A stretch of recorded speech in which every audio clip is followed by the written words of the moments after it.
Hello everyone, स्वागत है आप सभी का आज के इस नए वीडियो लेक्चर में। मैं हूं आपका दोस्त दीपेश गहलोत और आपके सामने हाजिर हूं एक बहुत बड़ी खुशखबरी लेकर। खुशखबरी क्या है कि कश्मीर से हटेगी भारतीय सेनाएं। जी हाँ, बिल्कुल आपने सही सुना है। जैसा कि हम सभी जानते हैं, जम्मू कश्मीर हमारे देश का एक अभिन्न अंग है। आजादी से लेकर लगभग लगभग आज तक हमने जम्मू कश्मीर के बारे में जितनी भी बातें सुनी है, आतंकवाद का गढ़ रहा है, आतंकवादी गतिविधियां आज भी वहां पर होती हैं।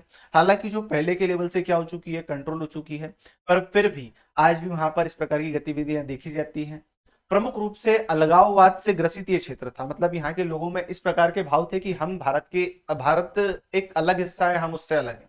वहां के जो लोकल लीडर्स हैं वो इस प्रकार का प्रयास करते थे कि हम किस तरीके से इसको एक सेपरेट क्षेत्र बनाकर रखें भारत से। ठीक है, तो ये अब जम्मू कश्मीर के लिए क्या है, एक बड़ा ही सुनहरा मौका है। वहां पर जो आर्मी फोर्स डिप्लॉयड रहती थी, अब शीघ्र ही उन्हें क्या कर दिया जाएगा, हटा दिया जाएगा। ऐसा कैसे कह रहा हूं मैं, तो आप जानते ही हैं। यहाँ पर जो हमारे केंद्रीय गृह मंत्री है अमित शाह जी द्वारा एक भाषण दिया, एक इंटरव्यू दिया गया। उस इंटरव्यू के अंदर उसे इस प्रकार की बातों को बताया गया। जैसा कि हम सभी जानते हैं, जम्मू कश्मीर के ऊपर सन 1947 से जब हमारा देश में संविधान लागू हुआ था, तब से लेकर ही 2019 तक वहां पर धारा 370 लगी हुई थी, जो उसे एक विशेष राज्य का दर्जा प्रदान करती थी। पर हालांकि यहाँ पर 5 अगस्त 2019 के अंदर यहाँ पर हमने भारतीय संविधान के अंदर संशोधन करके धारा 370 को निरस्त कर दिया, 35A को निरस्त कर दिया, और यहाँ पर पूरे के पूरे जम्मू कश्मीर को दो रीजन के अंदर बांट दिया। पहला वाला लेह लद्दाख और दूसरा वाला रीजन यहाँ पर जम्मू कश्मीर था। लेह लद्दाख को यूनियन टेरिटरी माना गया, जबकि जम्मू कश्मीर के अंदर विधानसभा या विधानसभा की व्यवस्था यहाँ पर करी गई। हाल ही में यहाँ पर क्या हुआ है, केंद्रीय गृह मंत्री जो हमारे अमित शाह जी है, उन्होंने अपने एक न्यूज चैनल के अंदर एक इंटरव्यू दिया है। उस इंटरव्यू के अंदर कुछ बातें ऐसी निकल कर आई हैं, जिसके अंदर बताया गया है कि शीघ्र ही यहाँ से भारतीय सेना को हटा लिया जाएगा। जैसा कि आप हेडलाइंस देख ही सकते हैं। हेडलाइंस क्या है हमारे सामने, सेंट्रल विल कंसिडर रिवोकिंग आस्कवा act from Jammu Kashmir by saying Amit Shah. अब मैं बोल रहा हूँ सेना हटाएगी, आप न्यूज पढ़ रहे हो आसवा एक्ट, तो यहाँ पर क्या है, इसी एक्ट के अंतर्गत यहाँ पर सेना को रखा जाता था। तो अभी यहाँ से क्या कर देंगे, इस पूरे के पूरे एक्ट को हटा दिया जाएगा।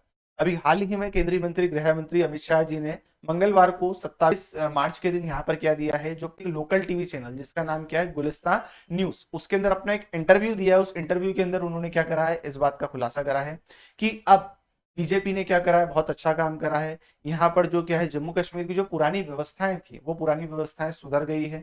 यहाँ के लोगों में परिवर्तन आया है। यहाँ की जो अर्थव्यवस्था थी, उस अर्थव्यवस्था के अंदर भी क्या है, यहाँ पर परिवर्तन देखने को मिला है।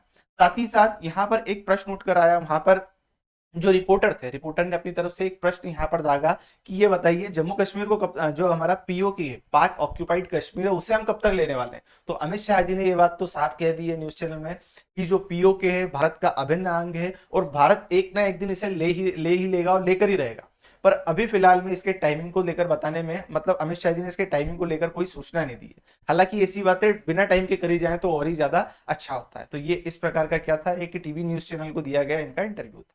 अब थोड़ा सा हम आस्पा एक्ट को समझ लेते हैं। यहाँ पर आस्पा एक्ट क्या है, इसको क्या बोलते हैं, यहाँ पर जैसे कि आप देख ही रहे हैं आस्पा एक्ट के बारे में, यानी armed forces special protection act. जैसा कि इसका नाम से ही है क्या है कि यहाँ पर जो आर्म फोर्सेस होती हैं उनके द्वारा स्पेशल प्रोटेक्शन दिया जाता है। ये एक्ट कब लागू हुआ था, तो ये यहाँ पर जो arm force special protection act 1958 के अंदर लागू हुआ था। ठीक है, 1958 के अंदर इस लागू कर दिया गया था। सबसे पहले ये पूर्वोत्तर के राज्य, हमारे जो नॉर्थ ईस्ट के जो क्षेत्र हैं, मेघालय, मणिपुर, असम, उन क्षेत्रों में इसे लागू करा गया था। पर बाद में अभी इसे हमारे जम्मू कश्मीर के अंदर भी लागू कर दिया है। जम्मू कश्मीर के साथ साथ ये अभी नागालैंड, मणिपुर और असम के अंदर भी क्या है, लागू और साथ ही साथ अरुणाचल प्रदेश के कुछ हिस्से इसके अंदर अभी भी मतलब काउंट करेगा। अभी की क्या स्थिति है, तो अभी यहाँ पर बताया जा रहा है कि जो आसवा कानून है, आसवा कानून को हम हटा देंगे। आसवा कानून होता क्या है, जब भी कोई भारतीय क्षेत्र या बोले तो देश का कोई भी ऐसा क्षेत्र जहां पर अशांति हो, या ऐसा कोई क्षेत्र जहां पर इस प्रकार की गतिविधियां संचालित हो रही हो जिससे कि हमारी जो भारत की एकता, अखंडता, इसमें संकट देखने को मिलता है, तो वहां पर arm forces special protection act लगा दिया जाता है और वहां पर सेना को डिप्लॉयड कर दिया जाता है। जैसे कि हम सभी जानते हैं, सन 1990 के आसपास जम्मू कश्मीर एक ऐसा रीजन बन गया था जहां से क्या हो रही थी, बहुत सारी आतंकवादी गतिविधियां संचालित हो रही थी। गरीब लोगों को बरगलाया जा रहा था, उन्हें अपनी तरफ जो पाकिस्तान की तरफ से जो आतंकवादी गतिविधियां संचालित कराई जाती थी उन्हें मोहरा बनाया जाता था। तो तब जाकर वहां पे arm forces special protection act को लागू कर दिया गया था। फिलहाल यहाँ पर अब पुलिस के प्रति भी क्या है, यहाँ पर लोगों का रवैया थोड़ा सा बदल गया है। पहले यहाँ के जो लोग थे, लोकल लोग, वो पुलिस को अच्छा नहीं मानते थे, वो पुलिस के प्रति गलत व्यवहार रखते थे, पर यहाँ पर अब उस व्यवहार में परिवर्तन आया। 2019 से ही क्या हुआ था, यहाँ पर जैसे ही मतलब जो धारा 370 हटी थी, तो यहाँ पर जो पहले जो शासन गतिविधियों में प्रमुख रूप से क्या होता था, आर्म फोर्सेस स्पेशल एक्ट के कारण आर्मी प्रमुख रूप से काम करती थी, पर धीरे धीरे यहाँ पर पुलिस को जिम्मेदारी दी गई। फ्रंट लाइन पे पुलिस को लगाया गया, पुलिस अपना कार्य करी, उसके बाद में सेकंड लाइन पर वहां पे सीआरपीएफ को, और फिर अंत की टुकड़ी में यहाँ पर आर्मी का प्रयोग किया जाने लगा। धीरे धीरे यहाँ पर क्या हुई है, व्यवस्था सुधरने लगी है, और अब जाकर यहाँ पर क्या हुआ है, पुलिस के प्रति लोगों का रवैया बदल गया है। पुलिस को अब यहाँ पर अपना सहयोगी मान रही है, जनता उनके प्रति एक अच्छी भावना व्यक्त कर रही है। अब थोड़ा सा जान लेते हैं जो आसपा एक्ट है उसके अंदर क्या क्या अधिकार मिलते हैं सेना को। तो सबसे पहले तो अगर सेना चाहे तो 5 या 5 से अधिक लोगों की जो भी क्या हो रही है, कोई सभा हो रही है, कोई ग्रुप बनाकर खड़ा है, तो उसको रोक सकते हैं। साथ ही साथ सेना बिना किसी वारंट के क्या कर सकती है, किसी व्यक्ति को गिरफ्तार कर सकती है। उसके बाद में साथ ही सेना चेतावनी देकर गोली भी मार सकती है। सेना बोल रही भैया ये काम मत करो, मान जाओ। अगर सेना किसी प्रकार से आपको अल्टीमेटम देती है तो उस अल्टीमेटम को मानना जरूरी है, अदरवाइज वो गोली चलाने के भी उनके पास अधिकार होते हैं। यहाँ पर सेना किसी भी प्रकार से किसी व्यक्ति को क्या कर सकती है, अरेस्ट भी कर सकती है, पर अरेस्ट करने के 24 घंटे के भीतर उसे उसे नियरेस्ट पुलिस स्टेशन में क्या करना पड़ेगा, सबमिट करना पड़ेगा। ठीक है। और अगली चीज, अगर किसी भी व्यक्ति की क्या होती है, गिरफ्तारी होती है, तो उस गिरफ्तारी के संबंध में एक विशेष रिपोर्ट देना भी यहाँ पर सेना को जरूरी हुआ करता था। ठीक है। अब थोड़ा सा देखते हैं यहाँ पर जैसे जैसे गवर्नमेंट ने अपना क्या करा है, धारा 370 को हटाया है, तो उन्होंने यहाँ पर रिजर्वेशन को भी क्या दिया है, बढ़ावा दिया है। यहाँ के जो क्या पहाड़ी की जो ट्राइब है, यहाँ पर जो अलग अलग जनजातियां हैं, उन जनजातियों को भी क्या करा गया है, ओबीसी के आरक्षण को प्रदान, ओबीसी के अंतर्गत आरक्षण प्रदान करा गया। अब यहाँ के लोगों को समझ आ गया कि जो इनके जो लोकल जो ग्रुप लीडर्स थे, जैसे नेशनल कॉन्फ्रेंस के जो अब्दुल्ला ग्रुप्स हैं या महबूबा मुफ्ती है, जो यहाँ पर आरक्षण का विरोध कर रही थी, अब यहाँ के लोगों को समझ आया है कि वो लोग गलत कर रहे थे। यहाँ पर जो हमारे जो मतलब डेवलपमेंट की जो राह होती है, हम लोग पीछे रह गए, तो कैसे आएंगे, आरक्षण देना जरूरी है यहाँ पर। तो वो आरक्षण यहाँ पर अभी नहीं दिया जा रहा है। साथ ही साथ यहाँ पर जो मैंने जैसे कि न्यूज बताई चुका हूँ कि यहाँ पर जो आसवा एक्ट है उसको क्या करा जा रहा है, रिमूव करने का प्रयास किया जा रहा है। अब ऐसा क्यों कर रहे हैं, तो पहली बात तो मैंने बताई, आसवा एक्ट लगता क्यों है, यहाँ पर अशांत क्षेत्रों को कंट्रोल करने में। पर फिलहाल यहाँ पर गतिविधियां क्या हो हुई, सुचारू रूप से संचालित हो रही हैं, व्यवस्था अब हमारे अंडर कंट्रोल है। और पहले के समय पे क्या होता था, यहाँ पर आतंकवादी गतिविधियां होती थी, पर धीरे धीरे कंट्रोल होती जा रही है। अब यहाँ पर आसपा क्यों हटाया जा रहा है, क्योंकि यहाँ पर सेना जब काम करती है ना, तो सेना काम करने पर उनको जब जब एनकाउंटर होते हैं तो उनको स्पेशल क्या मिलता है, कुछ गिफ्ट मिलते हैं, या बोला जाए तो कुछ उपहार के स्वरूप राशि प्रदान होती थी। तो अभी यहाँ पर मैं ऐसा नहीं बोल रहा हूँ सेना अधिकतर सेना का पार्ट ऐसा करता, नहीं नहीं, कुछ व्यक्ति होते हैं जो स्पेशली इस प्रकार के जो गिफ्ट या धनराशि को प्राप्त करने के लिए फेक एनकाउंटर कर रहे थे। तो इस प्रकार की क्या है, कुछ न्यूज भी निकलकर सामने आई थी, जैसा कि यहाँ पर 2014 में, 17 में, 2015 में ऐसी अलग अलग न्यूज निकल कर आई है कि जो सेना के कुछ जवानों ने क्या यहाँ पर स्पेशल कुछ गिफ्ट के लिए या बोला जाए तो धनराशि प्राप्त करने के लिए यहाँ पर लोगों के ऊपर फेक एनकाउंटर कर रहे हैं। यहाँ पर क्या है, हमारे नेशनल मीडिया तो नेशनल मीडिया, यहाँ पर विदेशी मीडिया के द्वारा भी यहाँ पर क्या करा गया है, कमेंट करके बताया गया है कि इस प्रकार के काम यहाँ पर करे जा रहे हैं। ऐसे फेक एनकाउंटर होते थे, तो अलग अलग लोगों द्वारा ये आसवा एक्ट को हटाने के लिए और सेना को वापस लाने के लिए क्या करे गए, लगातार रूप से यहाँ पर आंदोलन भी करे गए। पर फिलहाल अब यहाँ पर सरकार क्या कर रही है, इस आसवा एक्ट को हटा रही है। अब यहाँ पर थोड़ा सा हम देख लेते हैं, यहाँ पे जो मूवमेंट्स हुए हैं या आसवा एक्ट को जो हटा रहे हैं, तो वो हटाने के पीछे कुछ कारण भी है। जैसे कि अब यहाँ पे व्यवस्था सुधर गई, जैसे क्या कि आतंकवाद में लगभग लगभग 80% के आसपास यहाँ पर क्या हुई है, कटौती हुई है। यहाँ पर पहले जो पथराव की घटना होती थी, वो यहाँ पर साल भर के अंदर कितनी होती थी, 2500 के आसपास, जो अब कितनी हो गई है, अब यहाँ पर शून्य हो चुकी है, पथराव बिल्कुल नहीं होता है। साथ ही साथ यहाँ पर 2004 से लेकर 14 तक 7217 घटना हुई थी। अब यहाँ पर घटना क्या है, अब ये घटना 2000-2500 के आसपास रह गई है। यहाँ पर 70% उसके अंदर कमी देखने को मिली है।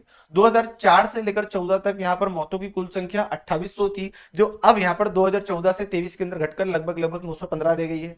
साथ ही साथ और देखें तो यहाँ पर जो नागरिकों की मृत्यु हुआ करती थी वो 1770 हुई थी, जो अब घटकर कितनी हो गई, 341 रह गई है। इसके अंदर 81% की गिरावट देखने को मिली है। साथ ही साथ यहाँ पर जो सुरक्षा बलों की, जो हमारे आर्मी के जो जवान होते थे, उन जवानों की मौतों में भी जो पहले 1060 के आसपास हुई थी, जो अब यहाँ पर 574 रह गई, मतलब 46% यहाँ पर क्या देखने को मिली है, कमी देखने को मिली है।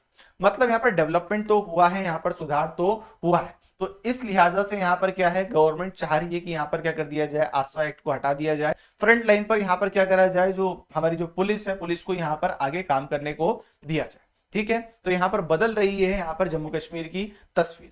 साथ ही साथ डेवलपमेंट के तौर पर देखा जाए तो यहाँ पर 30 सालों में पहली बार, 30 सालों का जो इतिहास है जम्मू कश्मीर का, वहां पर थिएटर नहीं चालू होते थे, अब वहां पर थिएटर भी चालू हो रहे हैं। वहां पर जो फिल्म हाउसेस है, वहां पर लगभग लगभग 100 फिल्मों की अभी शूटिंग चल रही है।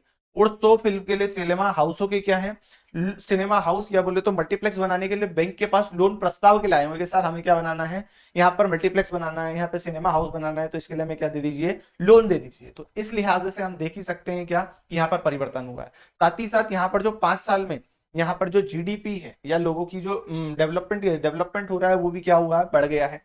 यहाँ पर जो पहले 94 मेडिकल कॉलेज हुआ करते थे, अब यहाँ पर मेडिकल कॉलेजों की संख्या कितनी हो गई है, 147 हो गई है। यहाँ पर आईआईटी और एम्स जैसे जो संस्थान है उनके अंदर भी बढ़ोतरी हुई है। यहाँ पर नर्सिंग कॉलेजों की भी क्या हुई है, संख्या में बढ़ोतरी देखने को मिली है।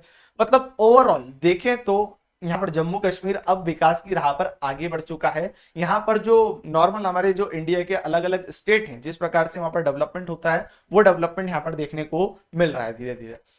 यहाँ पर देखिए, movie theatre return to Kashmir after 13 years, जहां यहाँ पर लोगों के द्वारा मार्च अप्रैल के आसपास जाकर क्या होती थी, यहाँ के लोगों को रोजगार मिलते थे। मतलब बाहर से लोग घूमने आते थे, तो वहाँ के जो लोकल लोग हैं, वहां पर जो होटल्स होते हैं, रिजॉर्ट्स होते हैं, उन रिजॉर्ट्स के माध्यम से उनकी कमाई होती थी। अभी फिलहाल में मार्च का जो महीना है, फरवरी के एंडिंग से मार्च में यहाँ पर क्या हो चुकी है, पूरी बुकिंग हो चुकी है, वहां पर जो लोगों का आना जाना चालू हो चुका है। तो इस प्रकार से यहाँ पर देखने को व्यवस्था मिली है। साथ ही साथ यहाँ पर जो दिल्ली के जम्मू कश्मीर के एरिया के अंदर जो जो रेसिंग कार होती है, रेसिंग कार की भी यहाँ पर रेस देखने को मिली है, जो कब हुई थी, यहाँ पर 18 मार्च के दिन हुई थी। और हमारे जो माननीय प्रधानमंत्री मोदी जी हैं, उनके द्वारा यहाँ पर इस ट्वीट करके क्या करी गई है, बधाई भी दी गई थी। तो और इससे ज्यादा क्या चाहिए, मतलब एक ऐसा क्षेत्र जहां पर पहले पथराव होता था, लोग बंदूकें चला रहे हैं, गोलियां चला रहे हैं, तो वहां पर इस प्रकार के डेवलपमेंट हो रहे हैं। मतलब हालांकि वहां पर व्यवस्थाओं में सुधार तो देखने को मिला है। वहां के जो लोकल लोग हैं, वो भी यहाँ पर क्या कर रहे हैं, अपने आप में डेवलपमेंट देखने को मिल रहे हैं। वहां के जो लोकल एक्टिविस्ट हैं, उन्होंने ही बताया है कि जो हमारा क्षेत्र है वो अब डेवलप हो चुका है, जो पाकिस्तान के पास है, जिसे पाक ऑक्यूपाइड बोलते हैं, वहां के लोग उस एरिया की जमीन को छोड़कर जा रहे हैं। अब हमारे क्षेत्र को देखिए और उनके क्षेत्र से क्या करिए, कंपैरिजन करिए, तो मतलब यहाँ पर व्यवस्थाएं तो सुधर ही रही हैं। ठीक, तो इस प्रकार से हालांकि यहाँ पर जो सुप्रीम कोर्ट है, सुप्रीम कोर्ट ने भी क्या बोला है कि आप इस जगह का डेवलपमेंट करिए, इसमें व्यवस्थाओं में सुधार करिए। तो गवर्नमेंट ने भी यहाँ पर बोला है कि हम 2024 के सितंबर तक यहाँ पर क्या कर देंगे, इलेक्शन की गतिविधियां संचालित कर देंगे, इलेक्शन करवा देंगे। वहां के जो लोकल लीडर्स होते हैं, जो अब्दुल्ला ग्रुप से या महबूबा मुफ्ती हैं, जो बोलते थे कि अगर इस क्षेत्र से धारा 370 हटा दी तो हम क्या हो जाएंगे, पाकिस्तान में मिल जाएंगे, हम चाइना में मिल जाएंगे। अब इनकी ऐसी हिम्मत नहीं हो रही कि ऐसा बोल दें। हालांकि ये बोलते थे हम भारत के साथ, मतलब भारत के साथ क्या, ये जो भारत की सरकार के साथ कभी नेगोशिएशन नहीं करेंगे, पर अभी जैसे ही चुनाव की घोषणा हुई है, तो ये भी अपने आप को एक पार्टी के रूप में खड़ा महसूस करेंगे कि अब पार्टी के रूप में खड़ा ही पाएंगे और चुनाव के अंदर एक्टिवली पार्टिसिपेट भी करेंगे। हालांकि राजनेताओं का स्वभाव तो आप सभी को लोग पता ही होता है किस तरीके से, कभी इधर कभी उधर, कभी इधर कभी उधर, ये चलते ही रहते हैं। तो ये क्या थी, एक छोटी सी न्यूज थी हमारे देश के सभी देशवासियों के लिए। क्या है, एक खुशखबरी भी है एक छोटी सी न्यूज के साथ साथ, कि कैसे जो हमारे देश का एक अभिन्न अंग तो है, पर वहां पर जो अशांति हुआ करती थी, धीरे धीरे वहां पर क्या हो रही है, सोवेरिटी आ रही है, वहां पर क्या हो रहा है, डेवलपमेंट हो रहा है, वहां के लोगों की जीवन स्तर में सुधार हो रहा है। ठीक है, तो इससे रिलेटेड जो भी वीडियो का क्या आएगा, अपडेट आएगा, मैं अपने इस लेक्चर के ऊपर क्या करूंगा, प्रदर्शित करूंगा। ये वीडियो अगर आपको पसंद आती है तो अपने फैमिली फ्रेंड्स के साथ में इसे शेयर करिए, मेरे चैनल को सब्सक्राइब करिए। मिलते हैं किसी नए वीडियो लेक्चर में, तब तक के लिए धन्यवाद। जय हिंद, जय भारत।